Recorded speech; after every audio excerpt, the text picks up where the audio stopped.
আলাইকুম সবাইকে। তো আমি চুলের একটা হেয়ার প্যাক তৈরি করব। তো আমার চুলটা কিন্তু আল্লাহর রহমতে খুবই মানে আমি এত কালার করেছি চুলে, প্রায় ৬-৭ বছর ধরে চুলে কালার করি। তো আল্লাহর রহমতে কিন্তু আমার চুল কিন্তু ভালোই লম্বা আছে। তো এখন ছেলে হওয়ার পরে একটু চুল যাচ্ছে।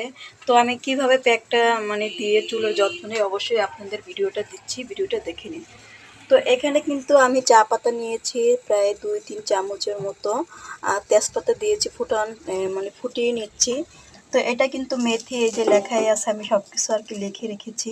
তো মেথির গুঁড়া দিব এখানে, সরি গুঁড়া না, মানে মেথি, আস্ত মেথিটাই আমি দিচ্ছি এখানে। তো হাত দিয়ে আমি পরিমাণ মতো নেব, যেহেতু এটা আমি একদিনের প্যাক তৈরি করব, তো বেশি দিব না। এখানে ১ চামচের মতো মেথির গুঁড়া আস্ত মেথি দিয়ে দিলাম। তো মেথি কিন্তু আমাদের চুলের জন্য অনেক অনেক উপকার। তো আমি আরেকটু দিয়ে দিলাম। আর এটা হলো তিসি, তিসি আপনারা সবাই চিনেন, এই যে আমি লিখে রেখেছি। তো এটা দিয়ে আমি এটাও দিয়ে দিব প্রায় ১ চামচের মতো।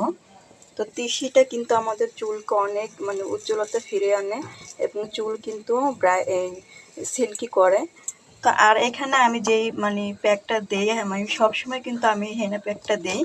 তো এই হেনা প্যাকটা কিন্তু অনেক অনেক উপকারী। তো এটা লিজান হেনা প্যাক।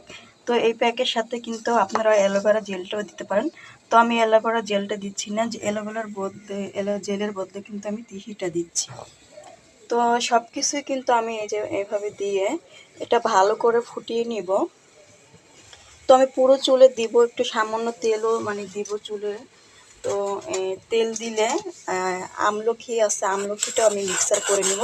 তা আমলকিটা আমার ব্লেন্ডার করতে হবে।